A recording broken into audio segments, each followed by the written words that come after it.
Bring the Bobby and his Dolly Parton. Senator, will please come to order.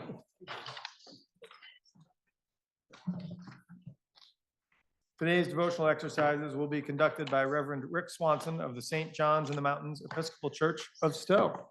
Welcome.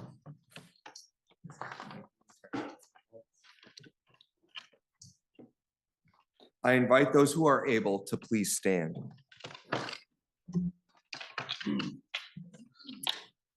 Let us pray. O Holy One of all being, the one who creates and restores, gives life and comforts those who suffer loss, it is you who enfolds this day in your light. O Holy One of all being, surround the Senate of the state of Vermont. O Holy One, you who are seen or unseen, known or unknown, guide with your never failing light and care. And may this Senate, may their actions this day be for the good of all and in the hope of a better future.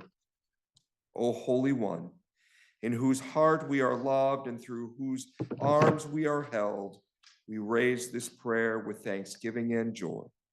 Amen. Amen.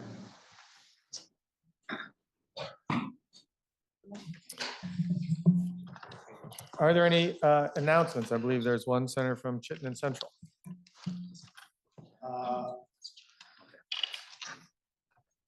Mr. President, I have, if I could ask for just a 30-second recess. We'll have a 30-second recess.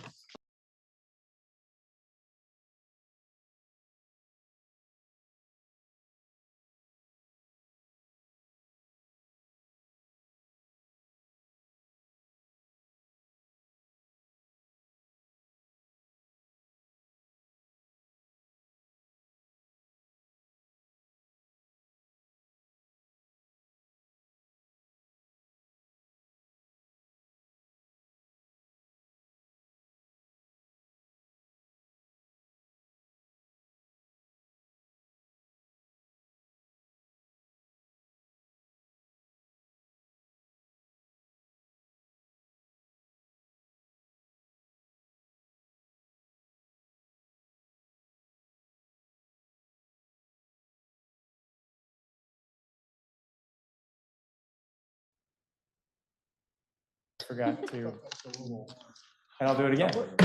Senator, please come to order. Senator from Chittenden Central. Thank you, Mr. President. I appreciate the brief recess. At this time, I would move, after consultation with the Chair of Finance, that Senate Rule 31 be suspended and that H706, an act relating to banning the use of neonicotinoid pesticides, not be referred to the Committee on Finance. Now, the senator from Chittenden Central has moved that the rules be suspended and that H706 appearing on the calendar for notice and normally going to finance with respect to Senate Rule 31, that the Senate suspend its rules and that the bill not be referred to Committee on Finance. Apologies. I believe we are going to take a brief recess.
I don't get some of the ball. Senator, please come to order. You get 3 strikes in baseball. We've used 2 of them. So hopefully we can get this right. The motion will remain that the senator from Chittenden Central moves that the Senate suspend its rules with respect to Senate Rule 31 in order that H706, an act relating to a harm reduction criminal justice, an act relating to bees, neonicotinoids, that bill, not be referred to Committee on Finance. Are you ready for the question? If so, all those in favor, please indicate by saying aye. Aye. Those opposed indicate by saying nay. The ayes have it, and you have suspended your rules in order that H706 not be referred to the Committee on Finance. Are there any other announcements? Seeing none, hopefully with this adjustment, I'll get the rest of these correct. The first is that under Rule 31, H72 appearing on the calendar for notice affecting the revenues of the state will be referred to Committee on Finance. Mr. President, I'm wondering, I had a note from the secretary saying that H72 would go to appropriation. Correct, because the original drafted suspension of rules was related to Rule 70 to H72. H72 affects both the revenues and the expenditures of the state, and because the rules were not suspended with respect to H72, it would go to finance first, and it will go to appropriations after it comes out of finance. Understood. Thank you, Mr. President.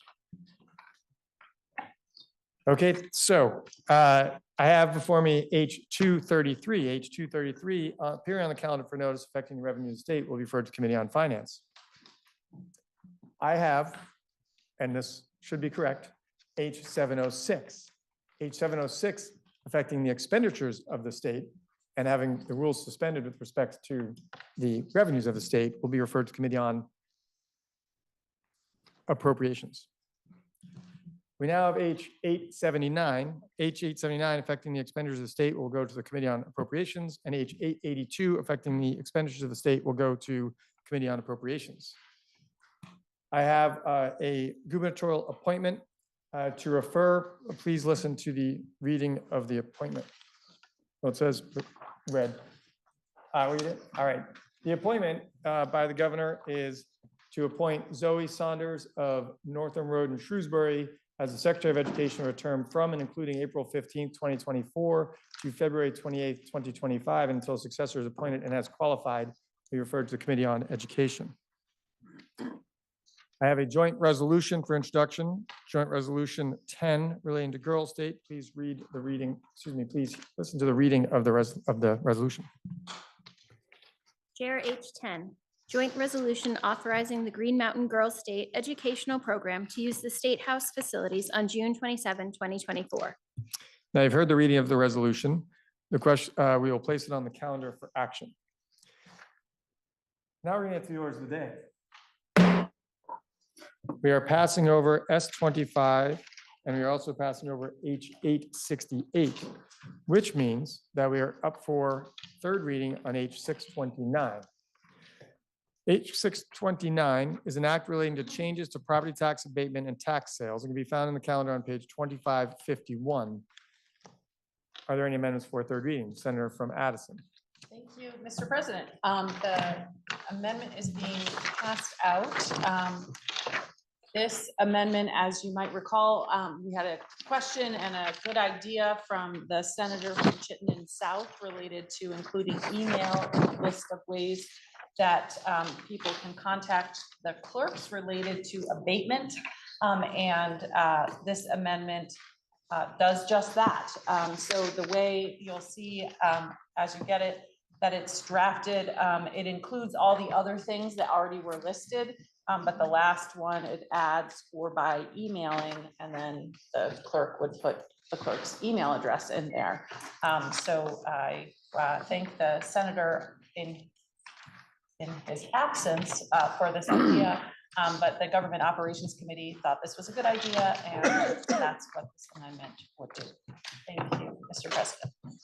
So the question is, shall the bill be amended as offered by the senator from Addison and others? Are you ready for the question?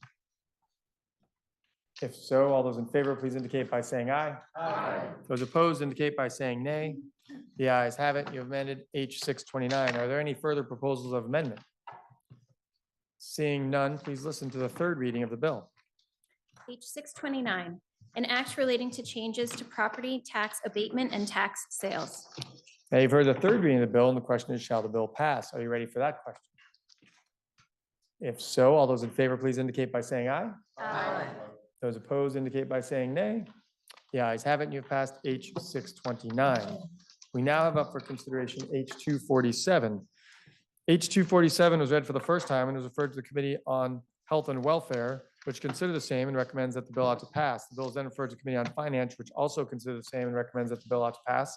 And then the bill is referred to Committee on Appropriations, which considered the same and recommends that the bill ought to pass. Please listen to the second reading of the bill.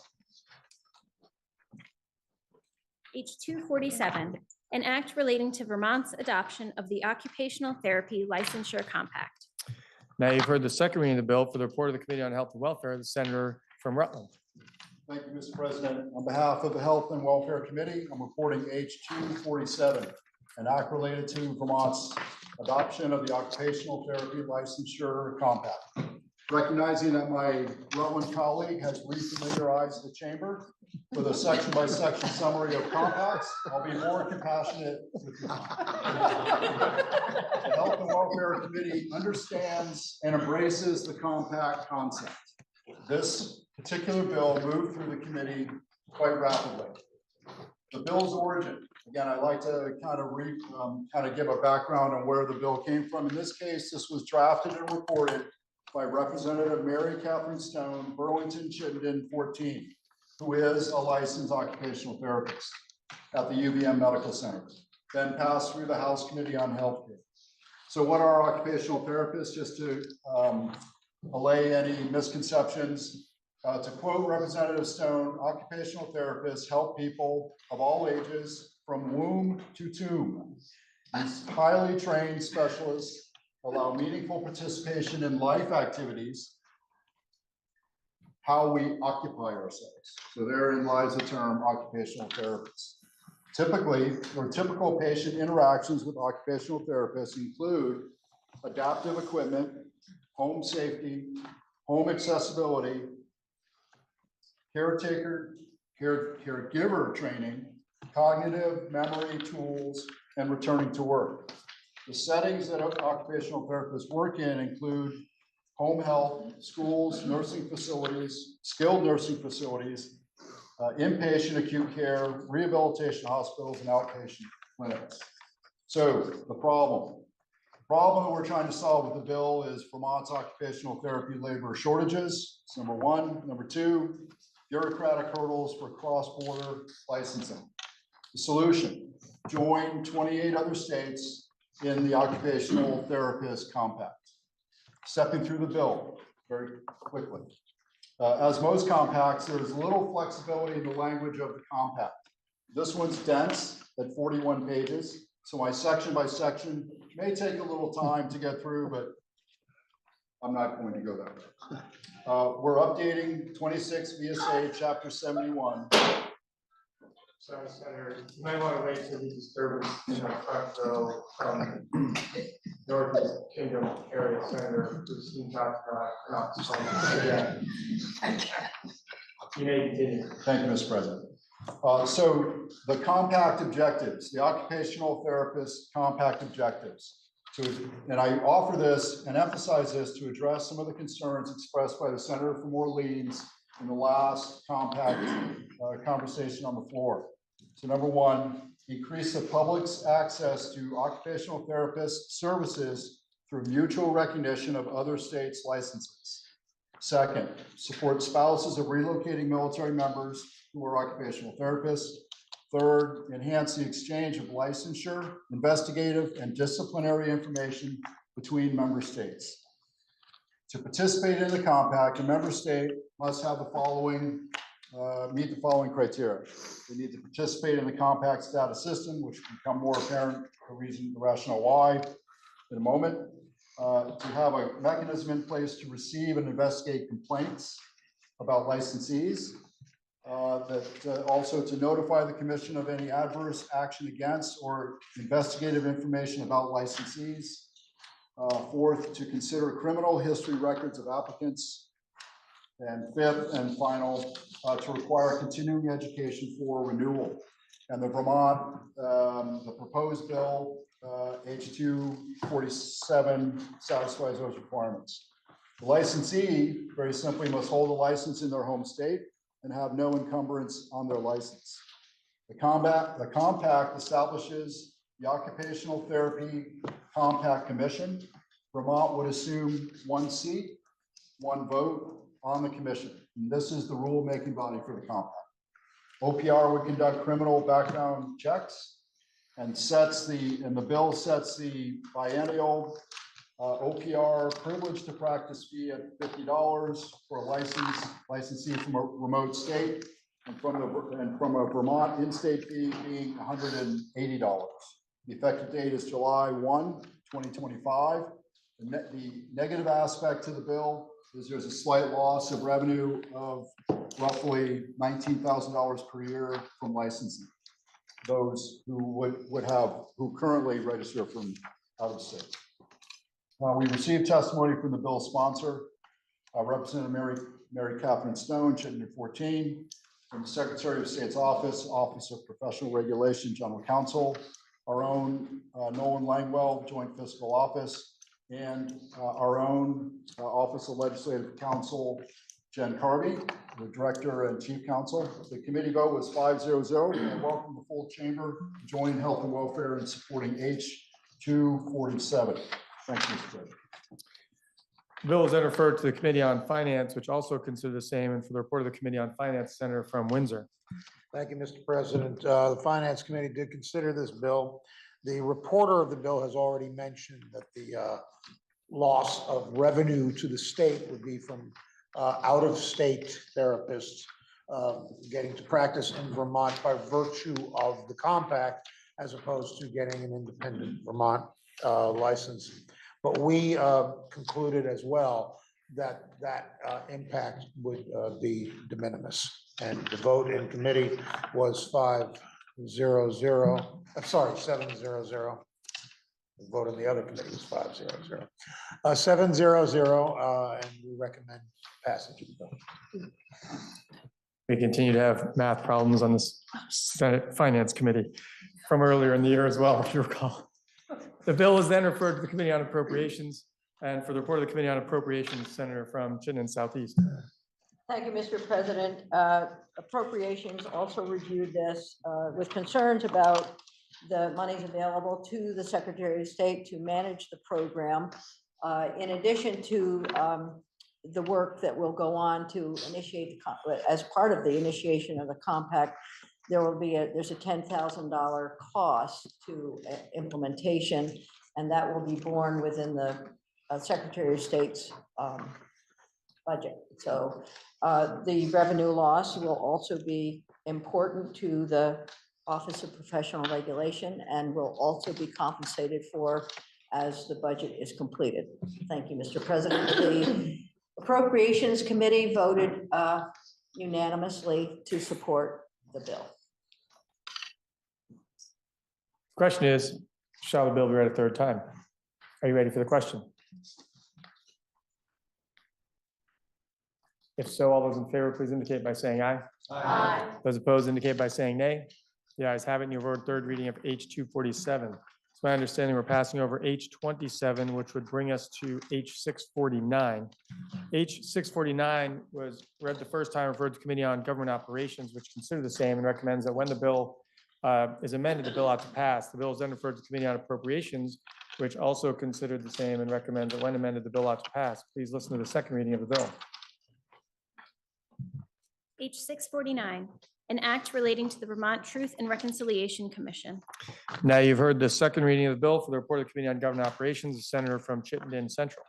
Thank you, Mr. President. The Truth and Reconciliation Commission was established a few years ago to investigate ways in which people have been harmed by the state, whether by policy or discrimination, and to make recommendations for how the state may repair or mitigate that harm, and also any policies that we may need to change to prevent future harm. As you can imagine, this is a difficult, emotional, and at times it turns out dangerous task. The commission has already faced death threats and has asked for some changes to their charge to protect them and the people who come forward to report harm. The commission also has lost a commissioner, and under the original bill, there was no mechanism for them to reappoint a new commissioner. So this bill gives them a mechanism to reappoint another commissioner and pushes out the due dates and sunset date of the commission because they have been slowed down due to not having all three of their commissioners. Section 1 of the bill amends 2022 Act number 128, Section 4. It delays the sunset of the Truth and Reconciliation Commission from July 1st, 2026 to May 1st, 2027. Section 2 amends 1 VSA 930. It extends the end date of the commissioner's term from July 1st, 2026 to May 1st, 2027 to align with the extension of the commission. Section 3 creates a selection panel and amends membership duties. It reconstitutes the Truth and Reconciliation Selection Panel as a 5-member panel that will exist until May 1st, 2027. Again, we are not dissolving that until the end of the commission, should the commission again lose a commissioner, though we would hope that doesn't happen. It provides the panel with administrative and legal assistance from Truth and Reconciliation staff and repeals obsolete language related to the selection of the original members of the Truth and Reconciliation Commission.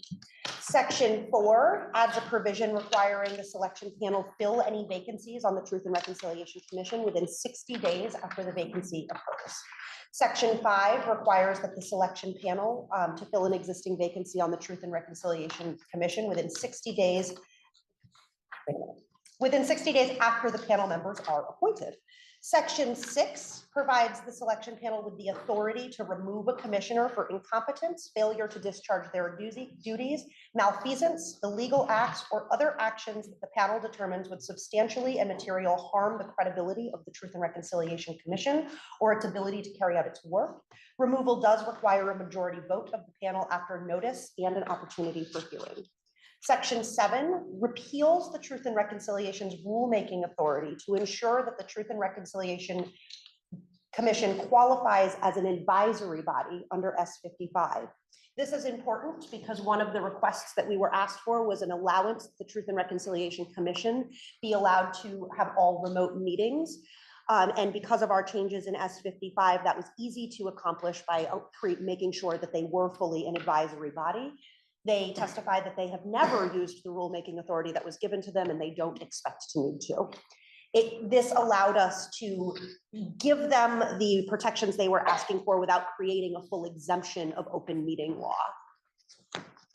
It grants the Truth and Reconciliation, this section also grants the Truth and Reconciliation Commission the power to establish support groups for individuals or communities who have experienced discrimination or harm. Commissioners are prohibited from participating in those group meetings or sessions. The groups may continue after the Truth and Reconciliation Commission dissolves, but the Truth and Reconciliation funds and supports may not be used for those groups once it has dissolved. Section 8 delays the due date for the Truth and Reconciliation Commission's final report from June 15th, 2026 to April 15th, 2027.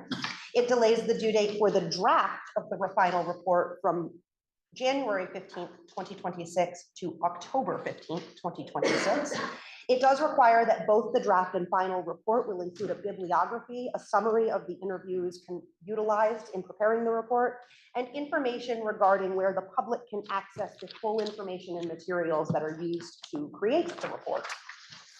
Section 9 adds cross-reference to open meeting law and confidentiality provisions in the Truth and Reconciliation Commission's Enabling Act. This is really just for clarity. Section 10 permits the commissioners to meet outside of public meetings for purposes of deliberative discussions. Because the Truth and Reconciliation Commission is a 3-member commission and it is a full-time job, it means that because of open meeting law, any instance in which 2 members of the commission were in the office together, that all of that would have to be streamed publicly. This exemption allows for them to have their day-to-day office conversation not streamed publicly, but any decisions that are made or any suggestions for the report do have to happen publicly. So the commission felt very hamstringed because of the fact that 2 of their 3 members constitutes a quorum and would literally have had to stream sitting at the office together. We would be watching Truth and Reconciliation meetings streamed 8 hours a day, 5 days a week. and that seemed an undue burden. It does require that the Truth and Reconciliation Commission regularly post summaries of what is happening in those unstreamed deliberative meetings. The deliberations include examining and discussing information that has been gathered by the Truth and Reconciliation and the reasons for or against a decision. Deliberations do not include taking evidence or taking public comment, hearing arguments, or making any decisions, all of which must happen in a full public meeting. Section 11 is legislative intent. One member of my committee did note this is a strange place for legislative intent, that it be at the end of the bill and not in the middle of the bill. This states that the General Assembly intends the Truth and Reconciliation's work to be open, transparent, and inclusive. Section 12 provides that the group support sessions are confidential and privileged and require all participants to keep the information learned in those meetings confidential. Again, these are group community support meetings. They're not deliberative meetings. They do not bring anything that would go into the report. It's just recognizing that the work that the commission is doing may bring up really hard experiences for people and providing them a space to process those. It provides a private right of action for damages from a breach of duty of confidentiality.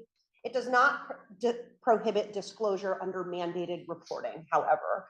Information that is related to a plan of harm to self or others, information that might be made to a law enforcement agency or another person is able to be shared to prevent or lessen that threat. Information related to the abuse or neglect of a child or vulnerable adult. Those things are not held to the confidentiality standard as they are under our existing mandated reporting laws, exempt from that. It does require that all group session participants be provided with a notice of their confidentiality rights and exceptions under mandated reporting. And section 13 is the effective date, and this bill takes effect on passage so that the Truth and Reconciliation Commission may get back to work. We heard from many witnesses from the Truth and Reconciliation Commission. We heard from members of the public and members of the House. We heard from the Association of Broadcasters, and we felt like this amendment helped us harmonize what the Truth and Reconciliation Commission was asking for with the changes that we are working to make with open meeting law. The vote in committee was 6-0-0, and we ask for the Senate to concur. The bill is then referred to Committee on Appropriations, which considered the same and recommends that when amended, the bill ought to pass. For the report of the Committee on Appropriations, Senator from Washington. Thank you, Mr. President. Senators, your Committee on Appropriation reviewed the bill for the expenditures of state funds, and there are expenditures for the panel members to get per diem and expenses. And you'll notice in there that the money for those per diems and expenses comes out of any funds appropriated for the Truth and Reconciliation Committee. So that money is already in the draft budget for the whole program, basically. And so there's money in the draft budget already accounted for those expenditures. So upon that, the committee voted 7-0-0 to vote that the bill ought to pass in concurrence with the amendment from government operations. So the question is, shall the Senate adopt the report of the Committee on Government Operations? Are you ready for that question? Senator from Franklin. Thank you, Mr. President. May I interrogate the report of the bill? Senator from Chittenden Central is interrogated as a reporter. Thank you, Mr. President. Just reviewing the section 7 of the bill that refers to the creation of groups of individuals who've experienced institutional, structural, and systemic discrimination, et cetera. Are there any guidelines as to what kinds of groups may be established? Those guidelines about who we're talking about are in the underlying law that was passed, I believe, 2 years ago. And so they're not rehashed out in this bill. So these are groups that are typically groups that may be an ethnic group, or the groups involve victims of eugenics. May it include groups that feel themselves politically discriminated based on their beliefs? Some of the groups you name, I do believe, are in the underlying law that was established a couple of years ago. And there is also some sort of language that the commission may identify other groups that are not named if they establish, if they wish. Does membership or participation in or attendance at group meetings, may that be restricted to people who are of a particular ethnicity? In other words, could you create segregated meetings as a result of this provision? I don't know that anything in the underlying law would allow for the institution of segregation. I do know that there is an allowance for the creation of what is often known as affinity spaces, where people may have a shared experience or some shared discrimination that might come together to support each other navigating that. Well, we've certainly seen in educational institutions, for example, the creation of affinity groups that have been restricted to particular races or ethnicities. I'm just concerned that the state not set something up that includes that sort of a restriction in a group that the state establishes. Is there a prohibition against segregation? I think there's a general federal law prohibition against segregation and discrimination in that way. I don't think that this bill nor the underlying statute deals with that or attempts to undo that. You would select what sort of a group could establish this type of affinity group, is that correct? Based on the judgment of the commission? Does the commission, in other words, make a determination, affirmative determination, that this particular group could be set up? We did not ask the commission what their process for creating group spaces would be. So the commission may establish groups, but we don't know how they do it? And what parameters may be instituted around these establishments? We didn't ask the specifics around how they would establish support groups. Again, these are support groups meant to support people, and we allow all kinds of different organizations to come together over a shared experience and establish a support group. And we didn't view this as any different than that process. But if you would like me to connect with the Truth and Reconciliation Commission before third reading, I'd be happy to do so. That would be very helpful, Mr. President, if the reporter could at least come back to us and give us an assurance that we are not creating groups that are racially segregated or otherwise represent activities or the kinds of values that we typically don't support. That's just as a matter of comfort. I would be happy to do that on third reading. Thank you, Mr. President.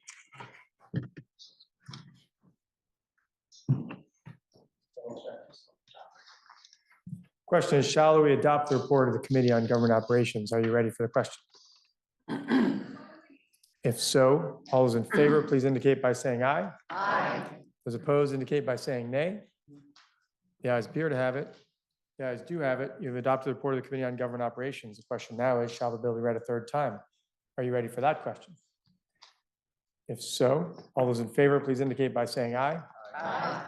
Those opposed indicate by saying nay. The ayes have it. You've ordered third reading of H 649. My understanding, we're passing over Prop 4, which means we've completed the orders of the day.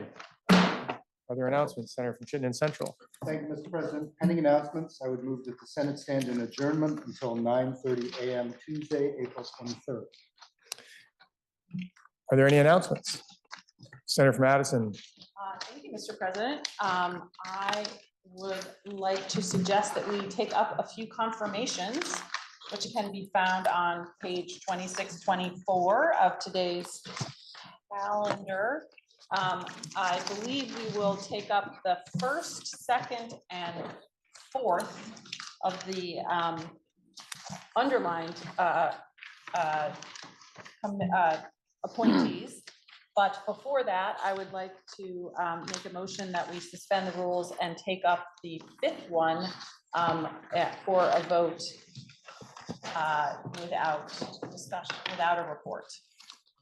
So before that happens, yeah. I erred in sort of my natural flow to go to the senator from Chittenden Central, who I would offer might want to withdraw their motion so we could take care of other announcements first. Absolutely, Mr. President. I would withdraw that motion.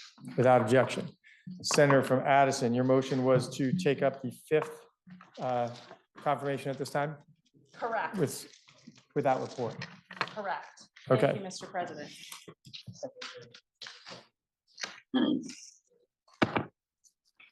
So the question is, shall the appointment of Margaret Tando of South Burlington be appointed as Board of Medical Practice for a term from and including January 1st, 2024 to and including February 29th, 2028, until a successor is appointed and as qualified? Are you ready for the question? If so, all those in favor, please indicate by saying aye. Aye. Those opposed indicate by saying nay. The ayes have it, and you have made that appointment. Now we have up for consideration, I don't recall, did you say the first one? Yes. Yes. We have the appointment of Edward M. McNamara as a member of the Public Utilities Commission for a term from and including January 29th, 2024 to and including February 28th, 2029, and until a successor is appointed and as qualified. This appointment was referred to the Committee on Finance, and for the report of the Committee on Finance, Senator from Washington. Thank you, Mr. President. The Committee on Finance has talked to Mr. McNamara and has voted, I believe he was 7-0, to approve his appointment to the, I believe it's chair of the Public Utility Commission. And Mr. McNamara is a familiar face to any of us that have dealt in energy and environmental issues. He has a long history with the state of Vermont. He received a BA and MA in Environmental Science and Policy from Clark University, a JD from Vermont Law School. He's worked as a college lecturer on environmental ethics. He started his career with Vermont Public Service Board from 2002 to 2012. He was a staff attorney who did environmental analysis and a hearing officer. From 2012 to 17, he went to the Vermont Department of Public Service, and he was the regional policy director. After that, from 17 to 21, he was director of regulated utility planning.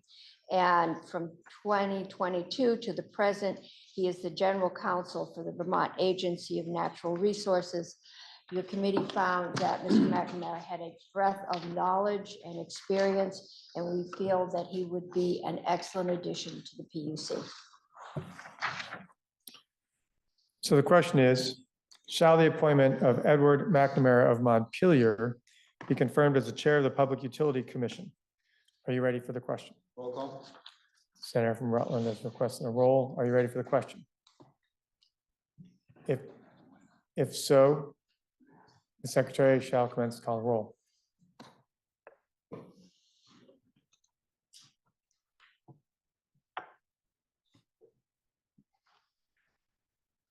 Senator Baruch, Yes.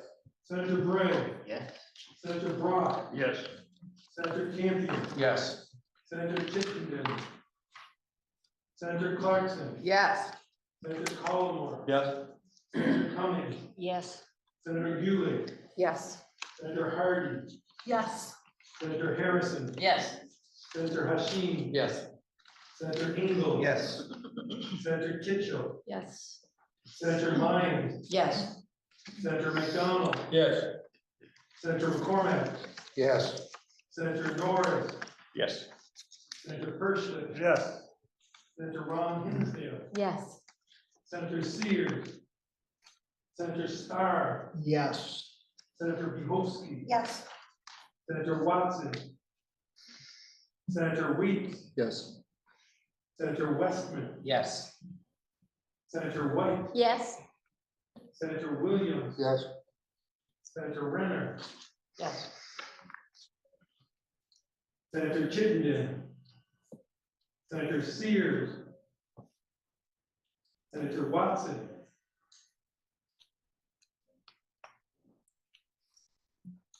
Please listen to the results of your vote. Those voting yea, 26, those voting nay, 0. The ayes have it, and you have confirmed Edward M. McNamara as the chair of the Public Utilities Commission. We now have up for consideration Denise Riley Hughes of Cavendish, Vermont, as Secretary of the Agency of Digital Service for a term from and including September 14th, 2023 to and including February 28th, 2025, and until a successor is appointed and as qualified. Question is, shall the appointment be confirmed for the Senate? For the report of the Committee on Government Operations, Senator from Windsor. I had the privilege of recommending Secretary Naylor for this position previously. So it is a privilege again to be able to speak to you about the Agency of Digital Services and their nominee and appointee for the secretary position. I'm going to tell you very briefly what the Agency of Digital Services does. And I'm going to tell you why Ms. Denise Riley Hughes is the recommendation from Senate Government Operations. If you're not familiar with the Agency of Digital Services, they are focused on providing customer and cost-effective solutions with IT services that enable better government. Really great mission. They were created in 2017 by Governor Phil Scott with an executive order. We then looked at the role that they play, which includes improved IT governance, improved communication among state agencies and departments of technology with different resources. They also are interested in understanding IT spending. It's a pretty wide encompassing agency that we have created. Secretary Denise Riley Hughes was appointed in September 2023. And her role, in addition to be the secretary, is also our Vermont's Chief Informant Officer, so our chief IT person, essentially. She brings decades of extensive technology experience with her to this appointment. Her career experience had largely been in the private sector, and she's supported nearly every industry through management of technology transformations. And so you can see kind of how we may want that in our government as we continue to advance with our relationship to technology. And as the tech landscape has broadly changed, including artificial intelligence, she is very interested in those types of conversations and would bring that transition skill set that she has from the private sector into this role. She has over 20 years of that experience, and it also includes licensing contracts, technology strategy making, customer service and success, and executive leadership capabilities. And she also has worked primarily in New England states. So we like that. I would just end by suggesting that one of the key things that Ms. Riley Hughes highlighted in her bio was her connection to family and place, and her belief in the next generation and how they develop their relationship with technology. So someone that we can have conversations with as a body, as I think that's a vision and a concern that all of us have as it relates to the next generation and their relationship to technology. She is also, although our second secretary, she's also our first woman being appointed to this position. So on a recommendation from your Government Operations Committee, we would suggest moving forward with Ms. Denise Riley Hughes' appointment on a vote of 6-0, unanimous, coming out of committee. Thank you.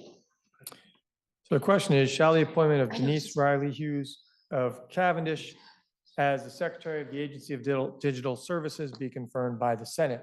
Are you ready for the question? Roll call.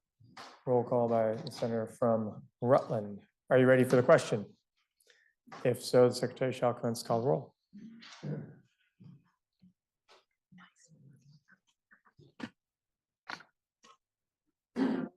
Yes. Senator Bray. Yes. Senator Brock. Yes. Senator Campion. Yes. Senator Chittenden. Senator Clarkson. Yes. Senator Collmore. Yes. Senator Cummings. Yes. Senator Hewley. Yes. Senator Hardy. Yes. Senator Harrison. Yes. Senator Hashim. Yes. Senator Ingle. Yes. Senator Kitchell. Yes. Senator Lyons. Yes. Senator McDonald. Yes. Senator McCormick. Yes. Senator Norris. Yes. Senator Perschlick. Yes. Senator Ron Hinsdale. Yes. Senator Sears. Senator Starr. Yes. Senator Mihoski. Yes. Senator Watson. Senator Weeks. Yes. Senator Westman. Yes. Senator White. Yes. Senator Williams. Yes. Senator Renner. No. Senator Chittenden. Senator Sears. Senator Watson.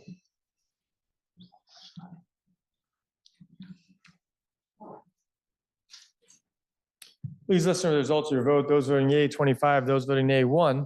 And you have confirmed the appointment of Denise Riley Hughes of Cavendish as the Secretary of the Agency of Digital Services. We now have up for consideration the appointment of James Pepper of Montpelier, Vermont, as the Chair of the Cannabis Control Board for a term from and including March 1st, 2024 to and including February 28th, 2027, and until a successor is appointed and has qualified. Question is, shall James Pepper be appointed, confirmed by the Senate? I'd like to recognize the senator from Franklin for the Committee on Government Operations. Thank you. Yeah, Mr. President. sorry for my delay. My privilege today to present the confirmation of hearing for James A. Pepper to the position of Chair of the Cannabis Control Board, which he presently holds. Mr. Pepper was a Vermont law graduate from South Royalton, class of 2014, with a JD Magnum Cum Laude. He also attended Johns Hopkins University from Baltimore, Maryland, graduated with a BA in Political Science in 2007. His professional experience is Chair of the Cannabis Control Board from 2021 till present. He has also worked for the Department of State's Attorney here in Montpelier from 2017 to 2021. He's worked at the Office of the Governor in Montpelier, Director of Intergovernmental Affairs and Policy Advisor from 2015 to 2017. And he worked as a solar counsel at Sun Common Waterbury. I wasn't quite sure what that was, so I had to look it up, but he just provided counsel for the community solar program and for permitting and acquisition of lands and so on and so forth. He was also worked for the Democratic National Committee in Washington, D.C. He was Deputy Financial Director from 2009 to 2011 in a tri-state organization. His personal activities include family, chef-in-chief, cross-country skiing, biking, listening to stories from his 5-year-old twins. He's at the end of his 3-year term, and these are terms that can go 3 consecutive 3-year terms for a period of not to exceed 9 years. He came out of our committee unanimously on a 6-0-0 vote, and we ask that the Senate concur with the government office. Thank you, Mr. President. So the question is, shall the appointment of James Pepper of Montpelier as the Chair of Cannabis Control Board be confirmed by the Senate? Are you ready for the question? Roll call has been requested by the senator from Rutland. Are you ready for the question? If so, the secretary shall commence to call roll.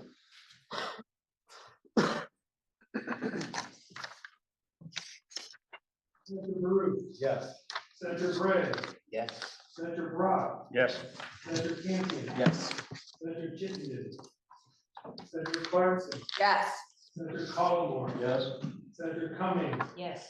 Senator Doolittle. Yes. Senator Hardy. Yes. Senator Harrison. Yes. Senator Hashim. Yes. Senator Ingle. Yes. Senator Kitchell. Senator Ryan. Yes. Senator McDonald. Yes. Senator McCormack. Yes. Senator Norris. Yes. Senator Pershlet. Yes. Senator Ronald Hinsdale. Senator Sears. Senator Starr. Yes. Senator Bihowski. Yes. Senator Watson. Yes. Senator Weeks. Yes. Senator Westman. Yes. Senator White. Yes.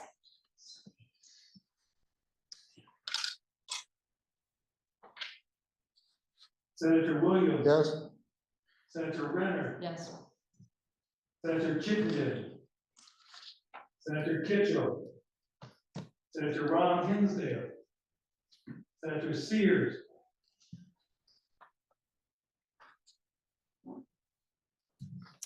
Please listen to the results of your vote. Those voting yea, 25, those voting nay, 0. And you have confirmed James Pepper of Montpelier as the Chair of the Cannabis Control Board. Senator from Chittenden Central. Thank you, Mr. President. And thank the Senate for those confirmations. Pending announcements, I would move that the Senate stand in adjournment until 9:30 a.m. Tuesday, April 25th. Are there any further announcements? Senator from Washington. Thank you, Mr. President. Senate Finance will meet at 1 o'clock. Any further announcements? Senator from Addison. Thank you, Mr. President. Senate Government Operations will meet at 1 o'clock. Senator from Bennington. Thank you, Mr. President. Senate Education meet at 1 o'clock. Any further announcements? Senator from Windsor. I'm speaking slightly on a point of personal privilege. We missed those of you who weren't with us last night, and you did miss an extraordinary performance. I have never heard recitation of Casey at the Bat better done than by our own Senator McCormick. It was really, it was fabulous. So thank you, and I'm going into the weekend with it, which was a gift. Any further announcements? By way of announcement, just briefly, I want to apologize if I was a little snarky earlier. I'm back on prednisone, not as much, but you're going to be stuck with it for about a month, but much lower doses.